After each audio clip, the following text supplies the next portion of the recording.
Hey guys, Cam for 15 back at it with another video for you guys, and I am here with another One Piece episode review for you guys.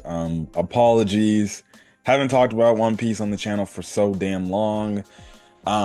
So yes, but I'm here to do episode reviews for One Piece. I know One Piece returned last week. I was busy actually last Saturday because I had to work on Saturday and couldn't have time to get it out. So yes, now I'm seeing on Crunchyroll 3 episodes dropped, which was episode 1123, 120, 1124, and then 1125. So I'm gonna recover all these episodes in one simple batch, and then hopefully on a weekly basis I can talk about these episodes. If anything, these episodes could be delayed in terms of review status, and they may get up a day or two later, especially if I got work in the way on the weekends. Because again, just for background information, I work in the world of sports, and typically when you work in the world of sports, the number one sports that's going on right now is baseball. So I work in the world of baseball. And obviously, when you have basically baseball teams playing damn near an entire summer, um, basically you just have it to where your Saturdays, your Fridays, Saturdays, and Sundays, essentially can be taken up due to homestands. So last week we had a homestand. This weekend, my job didn't have a current homestand, but next week, so next Saturday, there will be another homestand. So those videos, any videos, and this is just not for my One Piece reviews, it's just any review in general. They actually get pushed back to Monday because of it. So there's that Monday, Tuesday-ish, it's whatever I can get into review the moment I get home from work, or anything. So yeah, but anyways, One Piece has returned. Obviously, if you guys didn't know, One Piece went on break. All for basically like I think like sometime in the fall of 2024, and then it basically said, and they basically and Toei basically said like, look, we're gonna go on break, and we're gonna come back April 6th, because we want to make production updates and things like that and animation stuff, and everything. If you want my thoughts, how does the show look? It looks really good. Um, you know. I guess you can say if you want to see the differences in the animation, you can.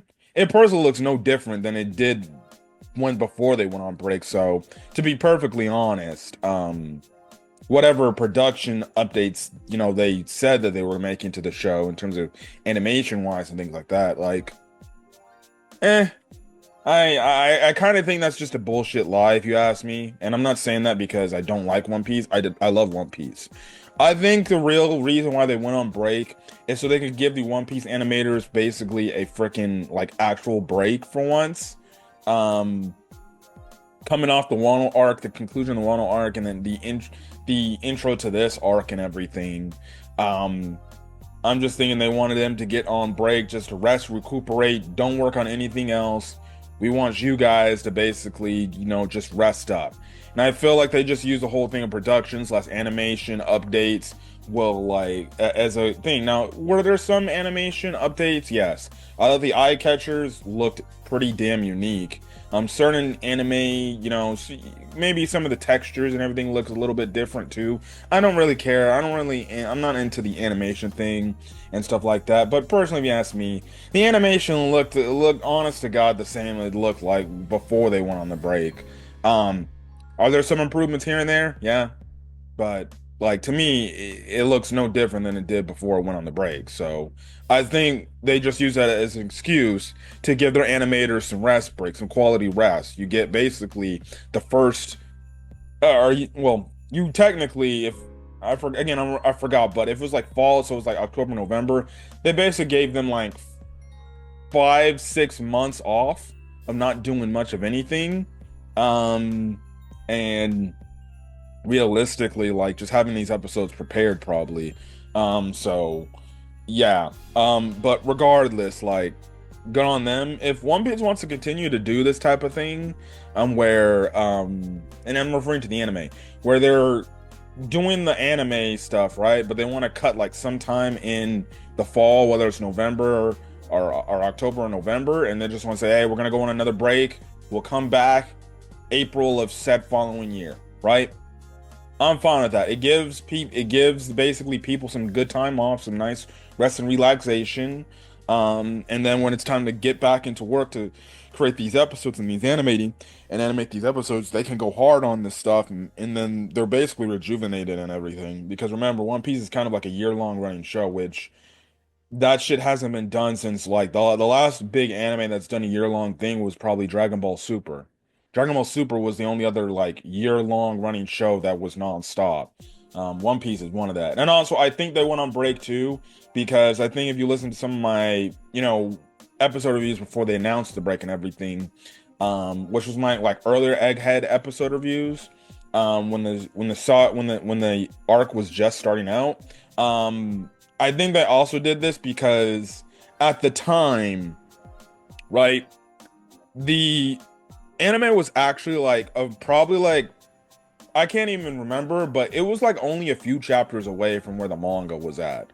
Like, yeah, the manga was getting close to the end of the Egghead arc, to get into the new arc, which I won't spoil for anime onlys what the next arc is going to be titled.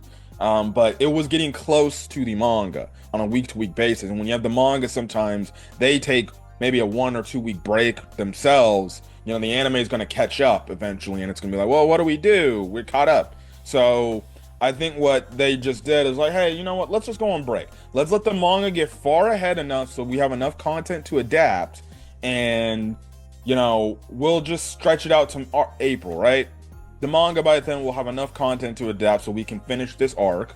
Hold on a quick second, guys. Okay, back. But I think that they went on break because of the manga catching up, and that's never a good thing when your anime is catching up to your main source material, because typically that means you're gonna have to go on break eventually. So yeah, I wonder. That's why I wonder if maybe at some point maybe this is just the strategy the anime goes. You keep going to the fall. Or the anime comes back in the spring, first week in the spring. I'm in April, and then you run through the entire summer and then early part of fall, and then about around the middle part of fall, you go on your break. You go on break for the fall, then the winter, and then you come back in the spring. Manga will have more content to adapt, and stuff like that, and then you can basically do the same thing again. So I wonder if maybe that's going to be the formula going forward. Honestly, if they were to do that every single year going forward for the anime, I am 100% okay with that. I'm 100% okay with that, because you continue to get farther than the manga, and we already know the manga is in its final saga, so One Piece is in the stages of its conclusion. So that it's good. It's good. But yeah. So let's start off with episode 1123, and then we'll get into the other episodes, right? So episode 1123, basically we get kind of a mini recap of what's been happening because it's been so damn long. But yes, and I understand I didn't review the episode where Kobe, base and the other Navy people that went to go save him, they escaped, but Garp stayed behind, and he basically sacrificed himself so they could escape. I know I didn't talk about that episode, whatever, at this point in time. That's the thing. So they bring that whole stuff, because we cut all over the freaking One Piece world, right?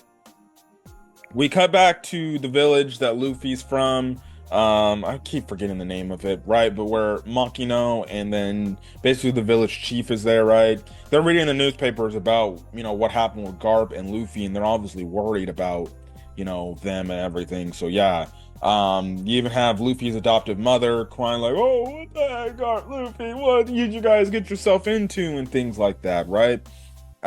So yeah, it is interesting, the fact that technically some people don't know the full truth. Now the Luffy part is definitely a full-on flat-out lie, like the whole thing about, oh, the Straw Hats are freaking taking Dr. Vegapunk hostage. Yes, it shows how devious the Straw Hat Pirates are, when we know that is definitely not the truth. We know that the Straw Hats are helping Vegapunk escape because the world government is trying to kill Dr. Vegapunk. for looking into the Void Century stuff, because we see it later in the episode. Saint Saturn is like, oh yes, yeah, good headlines, yes, good. And the Navy dude was like, yeah. That's Doctor, that's Captain Morgan's work for you. And basically, Saturn's like, good, I like this publishing, because they don't want to get out that they're basically the bad dudes and they're creating all this havoc and shit like this. So they can make themselves look like the good guys, but the pirates look like the bad guys, right? Again, I've said it time and time again. The world government wants to preach like, oh, these pirates are disgusting and they do all these heinous things. I'm not saying that they don't, but the fact that the world government believes like what they're doing is fucking justice, like true 100% justice, and we can do no wrong, it's bullshit lie. It's a bullshit lie. Like, come on now. I don't even have to look at our own country's government. I'll just leave it at that. I already know if you're, that type of side of person, I know that's going to tickle your feathers and get your panties in a wad. But those are the facts. But anyways, that's the thing. Also, too, we see at the start of the episode how, like, the freaking weather is getting different, and, the seas are getting rougher, and there's just a bunch of freaking, like, weather disasters happening. Like, you're seeing, like, tsunamis, flooding, some freaking, I think water tornadoes, if I remember. But, like, the weather landscaping is changing, and you have it to where, like, some of the islands are actually, like, getting basically sunk because the water level is freaking rising, right? And basically, it's creating mass havoc and mass panic of saying, like, wait, the water level's rising. Just yesterday, that water wasn't there, but now it's getting higher. What the hell is going on here? And you have all this panic amongst the common people of, like, all this freaking national disaster that's happening, right? And it's just, like, shocking. Now, I remember reading this shit in the manga. I'm like, what the hell is absolutely going on? And then you cut over to the site of whatever was left of Lelucia. So, essentially, you just have it where you have this big-ass hole, and you just have water seemingly flow through it. And that's basically it. And this started the day after Lelucia, like, basically is gone. The water level, started rising, things got more violent and everything. Because we even cut over to Ivankov and their home base. The beach that used to be on their island, right, is completely, like, freaking submerged, right? And it's just like, wait, what the hell is happening, right? It's crazy, man. It's crazy. And it's affecting everywhere. Like, we even see in Wano, it's even affecting, the weather and everything by it. But it's crazy to see that destroying one country like that, using that weapon, which is later revealed to be the Mother Flame, right? What is it? It's making the water level rise. And I don't know why that's doing it. Still don't think, if I remember correctly, they don't give an explanation. But what we are basically led to believe that it was the use of the weapon, the Mother Flame, that the world government used on to take out Lelucia is what's making the sea level rise. Especially the fact that you're making a gigantic ass hole. And also that hole looks somewhat oddly similar to that of the gigantic hole that Ennis Lobby hovers over. So you have to wonder, maybe some point in the past, right? Just some point in the past, maybe this weapon was used. And again, if we're led to believe, this also could be an ancient weapon, which is Uranus, right? Maybe sometime back in the Void Century, they used that weapon, right? And essentially it made that hole, which made the sea level rise at that point in time, right? But it looks awfully similar to that to the gigantic hole where Ennis Lobby hovers above. So when I saw that reading the manga, I was like, what the hell? That looks similar to that of Ennis Lobby. Now it still doesn't explain why or how Ennis Lobby is floating above it and how it is floating above it. So maybe, if they want, they can make a freaking admiral base or something like that, and then just build something floating over the hole. So we'll definitely see what is gonna happen, but yeah, that's not good. You know, that's not good. If the sea level is rising, like that means there's gonna be like no fucking land. You're just gonna make the entire world legitimately water. So I don't know. I don't know. It seems like we potentially could be getting Team Aqua's plot line put in One Piece, where, you know, if you remember from the Pokemon Omega Ruby or Alpha Sapphire games, or just the original base games, Ruby, Sapphire, and Emerald, you know, Archie's group wanted to freaking submerge all of land and make the entire land be water. Now, look, man, I still remember those damn plot lines, whether you play the other game where you were facing them against Team Magma. Their fucking plot lines were absolutely fucking stupid, because it's like, motherfucker, if you're Team Magma, would you not want fucking water? You need water to actually fucking live. Your body's actually like made of fucking water. And then you got it to where freaking Team Aqua is like, well, we're gonna make the world be covered in water. Well, then where the fuck are we gonna stay at? We want to submerge the entire Earth into water. No land. How are you gonna make food? Never see. That's the funny part about those games, that I'm like, I never truly understood. Like, I get what you're trying to go at, but like, what? Why would you do that? Like, that would mess up the entire ecosystem. Like, that would actually mess up the ecosystem. Which I guess, even though this is like pre-freaking Pokemon X and Y, like, wouldn't shit be like where like fucking Zygarde gets involved in this shit if you fuck with the ecosystem? Like, instead of fucking Rayquaza, right? But you get my point, right? You get my point. Anyways, that's another video for another day, right? So, yeah, listen, okay. So listen. So crazy things are happening, right? Crazy things are happening. Then that's when we cut into the Egghead portion of the episode, where we kind of get a recap of like, oh, what's been happening on Egghead? Yada, yada, yada. Yes, we know. I'm not going to go over it too much, but you basically get the recap of like what the hell's been happening, right? So yeah. But anyways, you then see the Navy Admiral fleet that is going out to Egghead to go assassinate Vegapunk.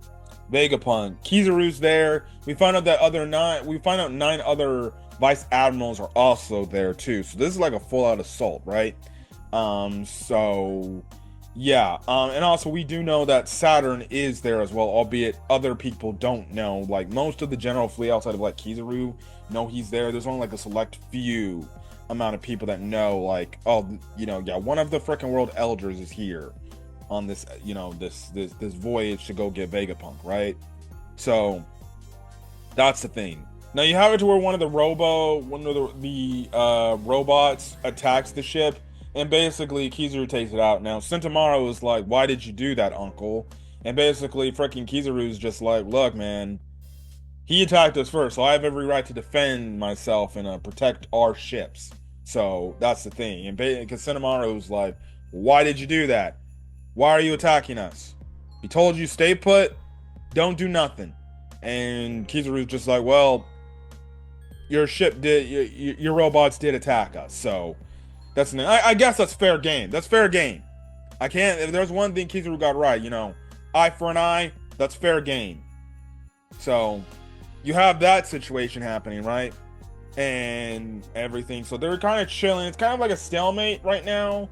And everything. And basically, you know, Sentomaru is like, I don't know why you want to do this. Why you want to kill Vegapunk? Like, you know, we got the pacifistas. Like, Vegapunk literally created the pacifistas off your devil fruit ability and everything. Like, I don't know why you want to do this. And it's all because he looked into the void sentry. Like, come on now. Like, you know, you try to take him down. Like, you're taking down one of your integral, like, people within your ranks. And Kizaru even's like, look, I get it. I understand. But somebody looking into the void sentry is something that, listen, I just can't turn a blind eye to. And he basically says, like, he's the Navy's puppet, which, if that doesn't fucking tell you, like, okay, if you're being used as a damn puppet, wouldn't you just raise your eyebrow and be like, hold on just a damn minute? That don't sound right. Why do I gotta be a puppet to do something else, right? makes reason why you had to where Aokiji ended up leaving, because he realized, like, why the fuck should I stay in the Navy when I gotta do things by the law, but when I know it's not something right to do, and it's something that's not that type of justice that we probably should be carrying out, why should I be staying here? No, I'm gonna go out here and I'm gonna go live my own life. And now he's with the Blackbeard Pirates, right? And we already know his beliefs and everything now, so he's completely bought into that stuff. So it's definitely an interesting thing, you know, that it's like, bro, you know, you guys are being used as puppets through the world government, but you're still willing to freaking do these things, even though you know, like, hey, no, this is a good friend of mine. You know, maybe he looked into this for some odd reason and he didn't mean nothing by it. But again, that's the world government trying to cover up their ass, mostly the elders, right?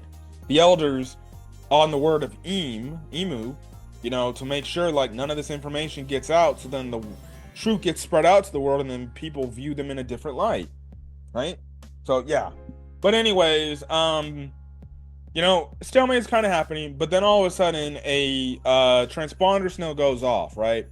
And they're like, wait, why is this transponder signal going off? And they're wondering, like, hey, you know, what's the reason, like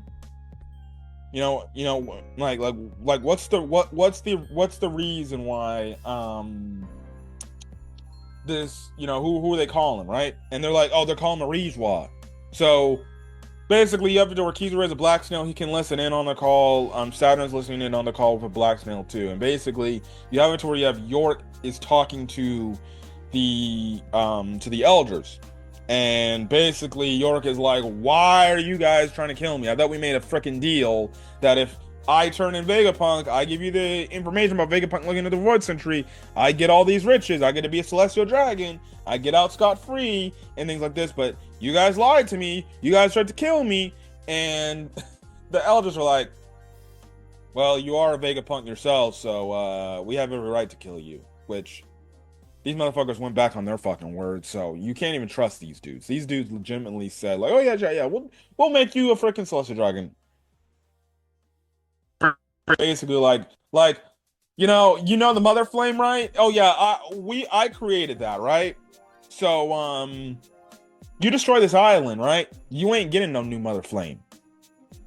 And obviously the world government knows, or the elders know, like, oh shit, if we could have multiple Mother Flames, we could basically just take control of the entire planet, the entire world, and the world's at our beck and call, and they don't even know it's us, right? So they're like, all right, fine. We promise to keep you alive, and we promise to save you and not destroy the lab, okay? And you just have it where York is starting to cry. He's like, well, okay. Well, you guys need to come save me because these people are trying to kill me. And basically the episode ends off with Luffy and the other Straw Hats essentially like standing over York and, you know, coming out unscathed as well. Well, some injuries. Like, we see Robin's pretty, you know, was injured to the point like Chopper had to heal her up, but she's okay. But regardless, they are the situation they were in. Now, it will be very interesting to see, does the anime do an anime original thing where they show what exactly happened overnight? You know, how they got out of the situation, how they got everything under control, how they captured York and everything. Because in the manga, they did not show that. Like, we did not get any, like, you know, tidbits of like, hey, what happened overnight, you know, before the Navy showed up and everything? How did they get everything under control? You know, they just did this exact thing. So I hope, because I still haven't seen the other 2 episodes, I hope in the anime they do an anime original thing where they give us like some details. Yeah, it will be filler, but it would be good filler, right? Where they would explain like, hey, this is how the Straw Hats and the others got out of the situation, how they captured York, blah blah blah blah blah, right? Hopefully they give it to us. Because that was like kind of one of the things, kind of the Egghead Arc was like, I kind of wish we got some explanation, like how they got out of the situation, how they got things under control before the Navy started attacking them. But I guess we'll see, But anyways, yeah, so that basically ended off, and then Luffy basically picks up the transponder snail. He's actually about to talk to the world elders, and that's when the episode ended off. So yeah, but as I'm gonna get into the next episode, which is gonna be in a few seconds, hold on. Okay, so now here's the next part, right? So the next part, which is episode 1024, we pick up where essentially Luffy talks to the five elders and he's like, "Hey, I'm Straw Hat Luffy. This is what we're going to do, and you're going to let us free. You want to save York? You basically go away and you let us escape, and we'll give you York scot-free. Okay? And we won't harm her. All right? So that's basically the thing. Now other Straw Hats are like, or it was like, what the hell are you doing, Luffy? And basically the five elders like, okay, who's currently amongst you right now? And Luffy's like, well, we got some people. And then Robin basically uses her abilities to keep his mouth shut and then basically turn off the transponders now. Now, Robin tells Luffy and kind of scolds him a bit, saying, like, look, man, we cannot be given information. That is actually could be of like use to us. Like, giving them some ammunition and that only makes us weaker. And Luffy's like, oh, yeah, okay, I'm sorry, I apologize for that, right? So that, that's the thing, but yeah, essentially that's what is it of that. So that was Luffy's first interaction with the five elders, right? So yeah, it was definitely interesting to say the least. Definitely interesting to say the least. But anyways, what basically happens is this is when they come up with their plan. So basically the plan is they got to escape, right? They got to escape Egghead, but basically, they got the labo phase dome up, so they can't escape. And the reason why they can't escape is because York basically put a code that only she knows. That is basically keeping the dome up at 100%, so nobody can get in and nobody can get out, right? So that's the thing, right? So you just have it to where all the other Vegapunks, not all of them, but it's the main Vegapunk. It's not Pythagoras, it's Edison, and I forgot the last one that was doing it, right?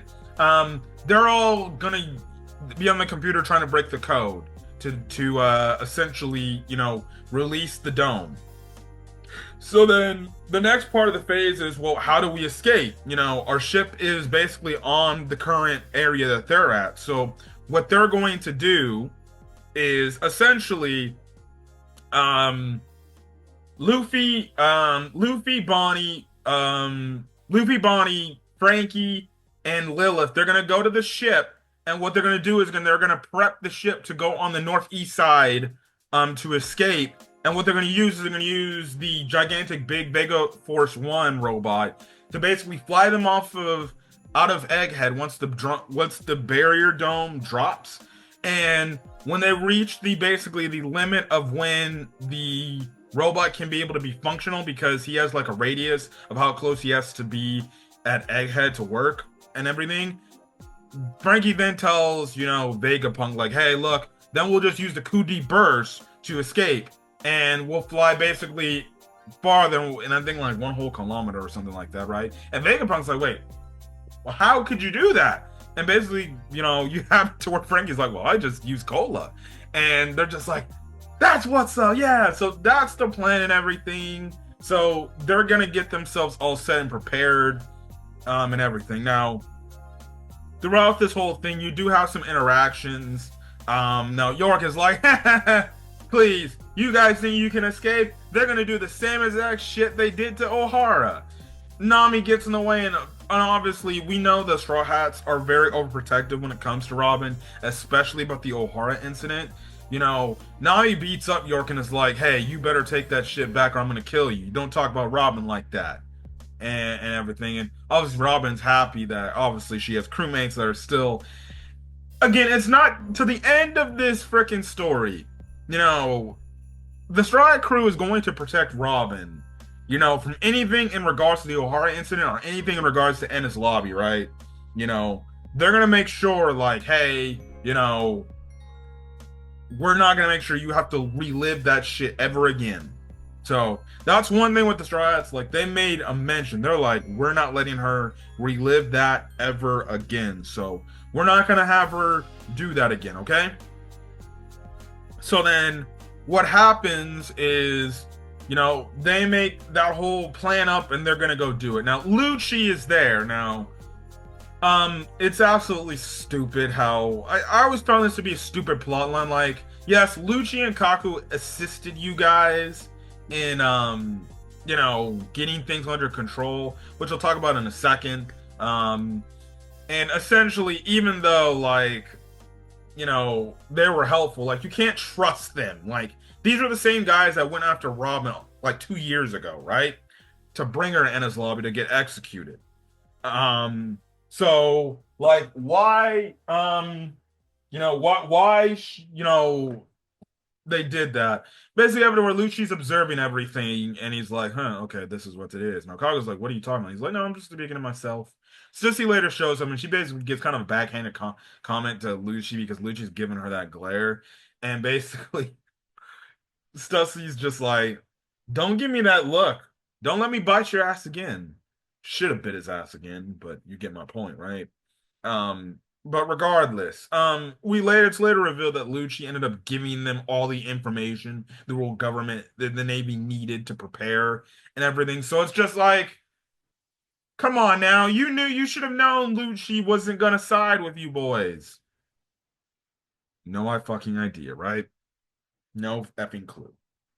So there is that. Also, too, we find out that the Strides ended up giving food to those CP agents, those Severpol agents that were trapped for all this time, right?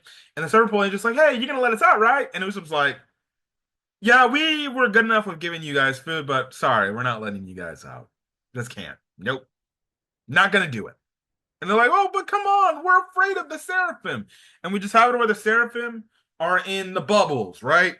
So Vegapunk says, like, "Oh, we don't need to worry about the Seraphim. They're not going to escape. Those bubbles are made up essentially of like the same elements of Sea Prism Stone, and we already know that those Seraphim basically have Devil Fruit abilities imbued with them. So they're not getting free. So they're basically stuck there. So they can't do no harm. Now, S Snake, not S Snake, S Hawk, which is basically the Mihawk one, is like, how could I get caught in this fucking bullshit? You better let me out." And I'm just like, they ain't letting you out, brother.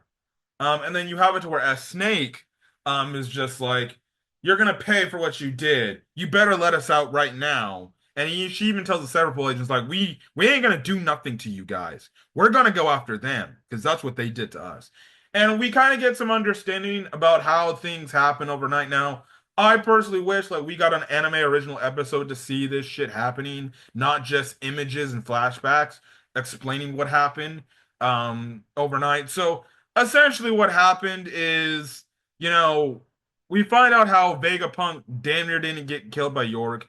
What happens is Robin and her gang show up in the nick of time and stop York, but then the Seraphim ended up confronting them. But then all of a sudden you had it to where Kaku showed up and saved them.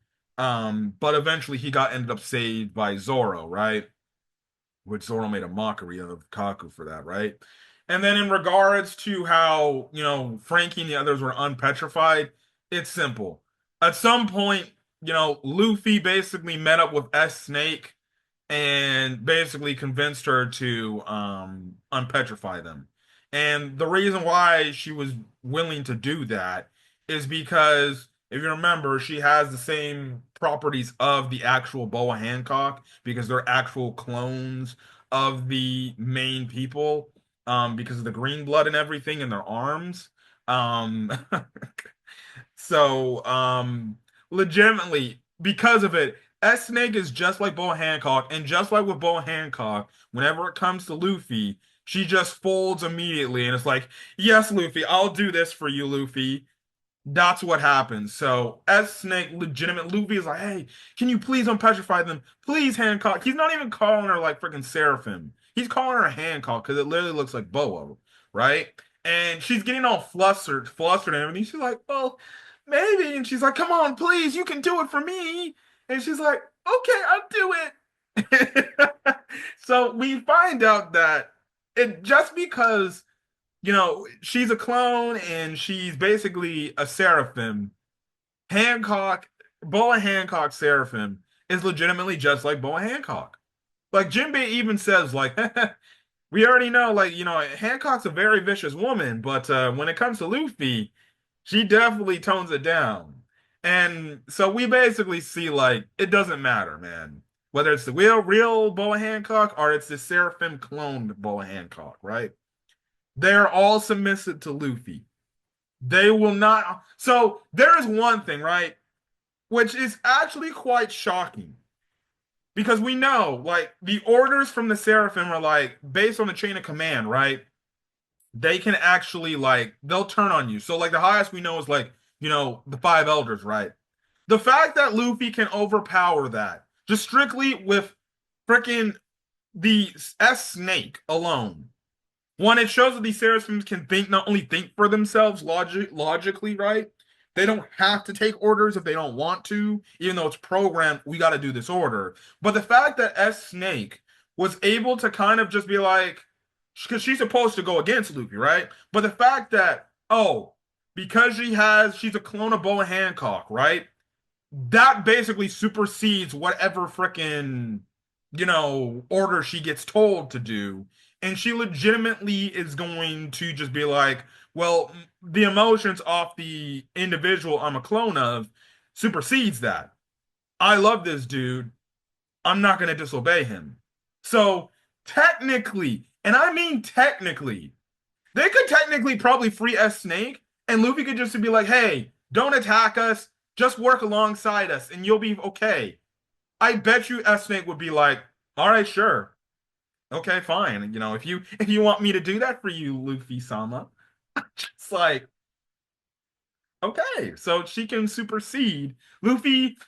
Her love for Luffy supersedes whatever programming tells her to do, which is kind of freaking wild to say the least. Like, and maybe and it's probably just only for her, this Seraphim, because she's in love with Luffy massively and she is a clone of Boa Hancock. But the fact that she basically listened to Luffy and was like, okay, yeah, sure, I'll do it.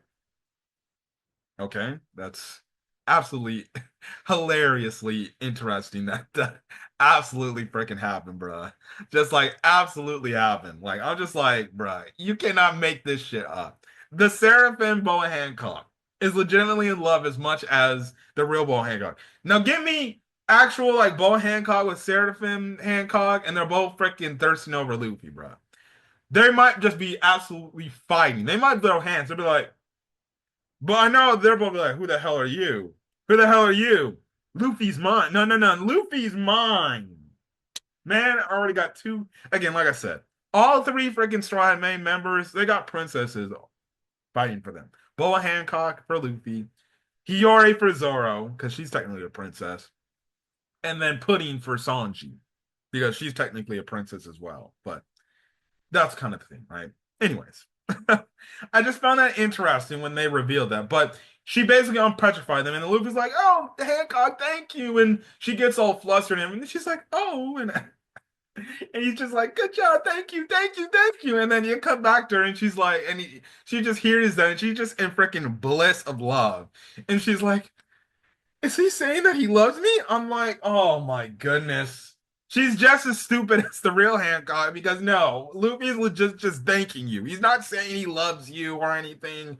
But this girl has like all this like different things because she's been in love, right? For this short amount of time of a Hancock. And she just twists what Luffy is saying like, oh, that means he loves me, doesn't he? Okay, that's funny. But technically, and I mean technically, they could probably free S Snake and she'd probably be very submissive because and I don't know why the Straws just didn't think of that idea to begin with. They're like, wait, so that Hancock is being submissive to Luffy because she's basically a clone of Boa Hancock and she's in love with Luffy. Why not just free her? Luffy, you just give her an order to tell her, hey, help us, and she'll do your bidding. They honestly could probably just say, not like, I know not only Nami, she could probably be thinking of this, right? And she could legitimately like, Luffy, just tell Hancock that, just tell this Seraphim that you love her, and I guarantee you she'll do whatever you ask. Like, legitimately. Like, where is the lies in that? Legitimately. Like, all if Luffy was any sense of smart, especially in the romance thing, he could legitimately say, like, I could technically use this Seraphim to my advantage. Hey, Boy Hancock, I love you. Why don't you come help me and we'll set you free? And I bet you this boy, the Seraphim would absolutely like break the program and then just be like, okay, Mass, okay, okay, Luffy-sama, he loves me. I'm doing something good for him. So that's the thing. Okay. We cut back over to the Navy. After Rob Lucci gave them all the information too, um, basically you have it where Kizaru talks with Saturn, and Saturn's just like, "So did you get the information?" And he's like, "Yes, I got it." Yeah, and basically, you know, Saturn's just telling Kizaru like, "So I know you're made of light. You can get through those lasers, right?" And essentially, Kizaru confirmed it. He's like, yeah, I can, but I made a promise with this one dude. Like, I want to do that to him. Like, don't make me go break my word and everything. And plus, like, if we get in this whole situation, well, we're gonna lose a lot of feet, a lot of fleets and everything, and that's not good for us. But regardless, Kizaru still does it, right? Because he probably, probably more than likely, because Saturn's like, well, I don't give a shit about what you feel and your promises. You got to do what you need to do. So that's the thing. But anyways, as we get to the end of this episode, you have it to where Bonnie and the others are going to the ship, and everything, and they understand the seriousness of what needs to be done. Luffy does talk with Bonnie, talking about because at first they were talking about food, like we need to get more food, but then, you know, Luffy's like, oh, don't worry about the cheese, because Sanji has plenty of cheese, so we can make pizza all day, right? But then Luffy actually is like, hey, I remember you were crying a lot overnight. Like, now you're completely different. And Bonnie is completely different. Because remember, the last time we saw her, she was just bawling her eyes out after looking into the past of Kuma, her father, right? Also, I forgot to mention. So, also getting the revelations of everything that they got going on. Saturn overhears that Bonnie is also on the island. And basically, Saturn's just like, that's Kuma's daughter, huh? Well, who the hell cares? Whatever. I don't care about her. She's just nothing. She's just another thing, right? And he even tells this like Navy person, like, look, because the Navy individual is like, hey, like, what about like Lucci and the others? And basically, Saturn's like, look, we're saving York. We're preserving the factory that creates the motor flame. And I forgot the last thing he said. Outside of that, everybody is expendable. And basically, he tells his Navy dude, like I guess his vice admiral or whatever, right? He's like, listen, human lives are nothing more worth, are nothing. He basically says human lives are nothing more but insects. So I could care less. That's how high these damn uh, the five elders view themselves on this pedestal. They view human lives as just basically mere ants. Yeah, see, there's a problem with that. They don't even care about human lives. He literally just said, "We're here to protect York. We're here to make sure the factory that creates mother flames are good, and then we're making sure that Egghead basically somewhat stays intact. Outside of that, I could care less who's on that goddamn island. They're all fucking dying." So there's your answer to prove like, hey, you think that these dudes have any sort of semblance of heart in them? No, they don't. They are absolute a-holes. So there's that. Good job, guys. So there's that. And he also said Bonnie's completely worthless. So it seems like he knows of Bonnie. But Luffy makes a mention like you seem a lot more happier now. And Bonnie does seem a lot more happier. And she's like, well, I wasn't crying and everything. He's like, yeah, you were. She's like, no, I wasn't. So that's kind of the thing right then and there. We'll eventually get into the Bonnie backstory about her and Kuma and everything and the relationship that they have. So yeah. But the episode basically ends with Kizaru going through everything and he confronts Sentomaru and him and Sentomaru clash and everything, and that's basically where the episode ends off. And Luffy overseeing like what the hell's going on there, and Luffy's like, "Yeah, there's somebody down there that's really damn strong, so we got a problem." So yeah, but other than that, great episode. And then we got one more episode to cover. It'll be covered in a few seconds. Okay, and then the last episode of this batch of episodes that I'm reviewing, episode 1125. Definitely leaning into episode 1126 is going to be peak because this one the craziness of the Egghead arc truly starts to begin, with all the twists and turns and the crazy hectic fights that we're going to be getting. You see it here, right? So basically, Kizaru and Sentomaru start fighting, right? And Sentomaru is actually putting up a good fight against Kizaru. Like for this period of the fight, he actually is putting up a good fight against Kizaru. But again, Kizaru is an admiral. He's definitely much stronger than Sentomaru and everything. And the thing is, like, even though you know Sendamaro's putting up some good defensive attacks as well as some solid offensive attacks. It's not doing much of anything to Kizaru. If anything, Sendamaro's just realistically just stalling for time and also making sure that he doesn't get defeated, because if he gets defeated, well then the pacifistas will no longer listen to him, right? So basically, you have it to where, in this fight, Sentomaru or Kizaru's asking, like, I don't know why you sided with the Straw Hats or anything, but what you're doing is a grave mistake, and I'm gonna have to defeat you to do it. And basically, Sentomaru's like, look, I just made a promise because he's here to protect the man that you guys are trying to kill. So that's why I made the deal, even if it is a reluctant deal of mine, right?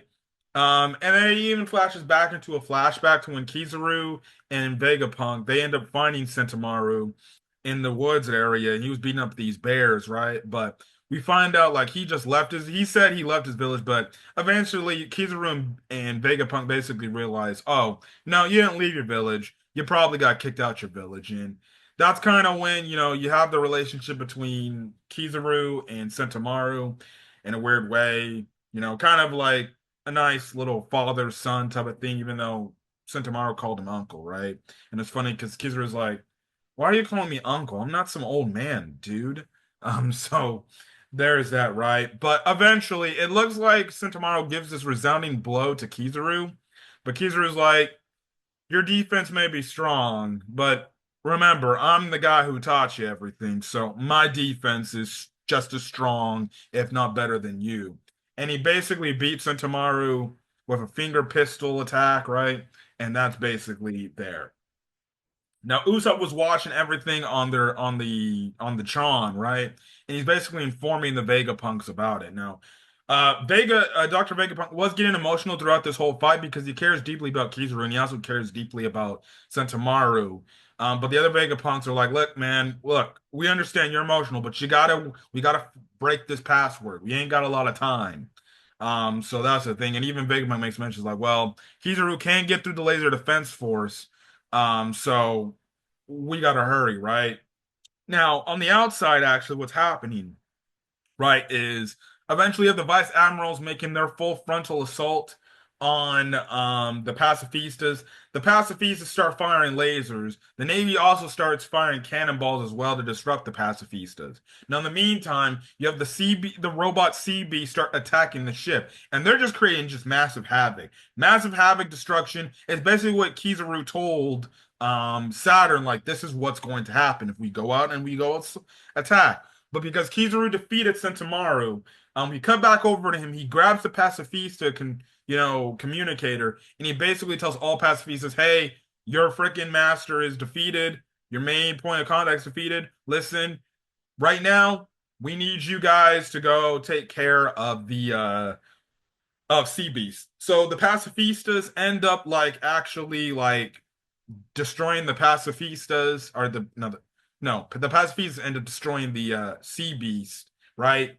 And albeit Saturn is like, it sucks that we have to have these things destroyed, but listen, if you're telling me to choose the sea beast over the pacifistas, we're going pacifistas 100% of the way, right? So that's the thing. Anyway, Kizaru basically flies up to the dome, the top of the dome, because he can break through the lasers because he's legitimately the embodiment of light. And basically he's just like, protect York, protect their brain and keep the factory in step, in not in shambles, but keep it protected as well. That is basically the will, right? And he got this evil thing, this evil kind of look on his face too. And he's like, but also I have to take out Vegapunk, right? So that's the thing right now. Before it looks like Kizaru is actually going to probably just go into essentially, that area and just disrupt everything. Essentially what happens, he looks around and he sees this robot moving, he's like, huh, what's that? And then he sees like, oh, that's the Straw Hat ship. I wondered why we didn't see them at the port, why we didn't see the ship at the port, right? Also, too, what's also going on is everything's getting all chaos and hectic and everything. York is kind of taunting, like, hey, you're not gonna get out of here. They're coming here to save me, and your plan is backfiring. And you have it to where Lucci looks to take advantage of this whole opportunity, and he sees this happening, and he goes to try to finger pistol Vegapunk and kill him. Stussy realizes at the nick of time. She takes the attack, so she gets finger pistoled. I don't think she's dead, but she basically knocked out, right? Zoro gets involved before it looks like um um what is it before Lucci goes after Vegapunk again. Zoro clashes with Lucci, so we're getting Lucci versus Zoro set up here. Freaking you have it where Sanji puts the bubble gun, uses it on Kaku, right? And essentially, that's where it is. Now, again, I made a mention in the last episode, like, why the fuck did they just let these dudes just like him and Kaku just stay? I don't know. I would have put the bubble gum and put them in the damn bubble prison, just like the Seraphims. I don't know why they just decided, hey, we'll let Lucci, free. That may have been a Luffy call, because Luffy's gullible as hell, and he's like, well, they helped us, so who cares what they do, as long as they're in. And plus two, maybe Luffy felt confident. He's like, well, I can beat Lucci. I just got to go Gear 5, and I can handle his ass. And obviously Lucci knows like I probably can't try anything if Straw Hat's doing anything because he knows. But now that Luffy's gone, he's like, well, now I can get the upper hand on them, right? But again, it still made no sense why they just didn't put them in the bubble prison and leave them with the Seraphims. Like I would have done that. Like that's a smart thing to do. And you can always make an argument like if not for Lucci, if doing that, maybe the Navy still does an attack. But at the end of the day, they only did their attack because they got the information from Lucci to tell them what's the situation going on inside. That's why they're like, okay, we actually can handle this situation. All right, let's go on our attack. Because really, they were in a standby because they didn't know what the hell was going on. So, in a weird way, leaving Lucci and Kaku unattended and making sure they were in listening in on the plan, that's actually a stupid point by the Straw Hats. Why they did not decide to lock them up as well, I have no clue. Because remember, earlier in the arc, they locked them up and they're like, look, we're not making sure you guys get escape, right? And you're creating havoc. Nope. We're just gonna let the guys that were here to kill Dr. Vegapunk just be like, yeah, willy-nilly, let's go free. Oh, I can check freaking Rob Lucci. No. See, that would have been the first thing I would have done. Now, how also Rob Lucci gave this information to them, no idea. Because I would have been had somebody stand by watching him, knowing like, hey, yo, see, this is why you can't trust nobody. That's the problem. Don't trust nobody. Okay? So that's the thing, right? But Zoro and Lucci clash, and they basically break out of that, and it seems like we're getting set up between Zoro and Lucci, which is, I think, it'd be an actual interesting fight. It makes the most sense to do Zoro versus Lucci now because realistically, we had Luffy versus Lucci part two in this arc already, and essentially Luffy schooled fucking Lucci. Like Lucci is not even on Lucci is not even on Luffy's level no more. So we're gonna see Lucci versus Zoro now and see how Zoro does against Lucci. Look, I think it makes the most sense realistically because Zoro could handle Kaku easily. So, like, what's the next step for Zoro? Go up against freaking Rob Lucci. I think Zoro can actually beat Rob Lucci now. But and they're kind of like on a more of an even playing field, but that's a very interesting fight to see now. And also, I think Zoro would be very much intrigued to fight against Rob Lucci, right? So that's where we left off there. Now, in the meantime, Kizaru sees that and everything. Now, you have it to where what is it? Bonnie and Frankie they see Kizaru. And another thing in this episode, the straw almost all the straws mention the fact like This is the first time we're seeing Kizaru since the Sabaody Archipelago arc, where we all basically got defeated. Like he absolutely kicked our asses, and we barely got out of there freaking alive, right? You know, and essentially, um, Frankie's like, "Hey, Luffy, Kizaru's here. What do you think we need to do?" But Luffy had already left, right? He's swinging, right before Kizaru's about to do another, laser gun, right? Luffy comes in and slides in the nick of time, and basically Kizaru's like, "Oh, it's nice to see you again, Straw Hat." And Luffy says nothing else back, right? Shit, even like into freaking Kizaru's monologue, Luffy immediately charges up with his haki, conquers haki. He immediately just charges straight on in, gives a kick. Kizaru blocks the kick, right?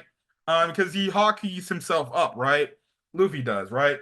And basically, the episode ends off with Luffy basically telling Kizaru's like, "Hey, Kizaru,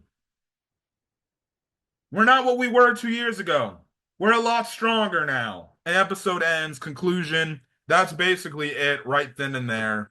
Um, and we get the setup for Luffy versus Kizaru next week.